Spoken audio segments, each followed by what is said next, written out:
மன்னன் வீரன் புலித்தேனின் படைத்தளபதியாக விளங்கியவர் இவரே. தனியொருவனாக எதிரிகளின் படைகளை துவம்சம் செய்தார். ஒண்டி வீரன் என அழைக்கப்பட்டார்.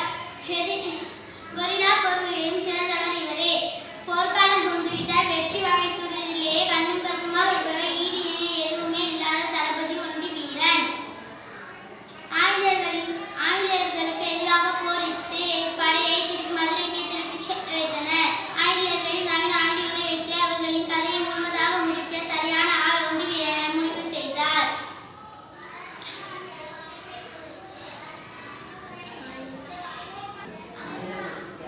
நேரத்தில் தன்னந்தனியாக ஒண்டி வீரன் தென்மலைக்கு தன்னந்தனியாக சென்றார். அங்கு வந்த படை வீரன் ஒரு குதிரையை கட்டிப்படுவதற்காக இரும்பால் செய்யப்பட்ட ஈட்டை எடுத்து தரையில் குத்தினான். அது மாவீரனின் கையில் கிழித்து தரையில் குத்தியது. அந்த வலியை பொறுத்துக்கிட்டே தன் கையில் இருந்த ஈட்டையை எடுக்க முயற்சி பண்ணார். முயற்சி பண்ணால் குதிரை கணக்கும் என படை வீரன் வந்து விற்றுவான் என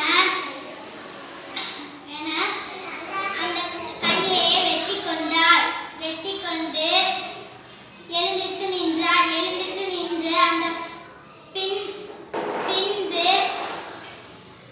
பீரங்கிகளை கோட்டைக்கு திருப்பிவிட்டு சென்றார். எதிரிகள் வந்துவிட்டன என்று பீரங்கிகளை வெடிக்க தொடங்கியது. அது கோட்டைக்கு மீது வெடித்து செதறியது.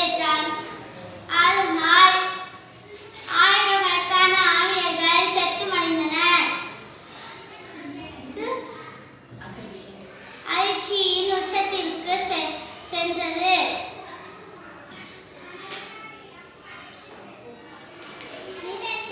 சொல்லு. அப்படிப்பட்ட ஒண்டி வீரனின் நொண்டி சிந்து, நாட்டுப்புற பாடல்கள் ஆகியவை வீரத்திற்கு சாட்சி.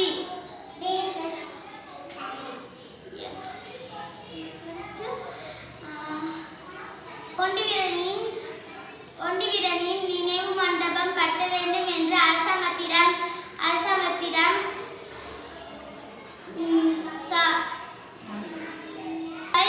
செய்தார்கள்.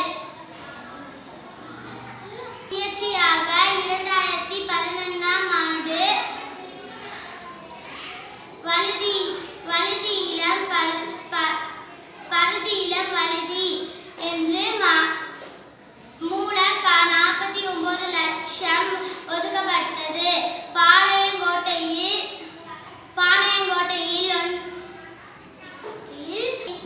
நினைவு மண்டபம்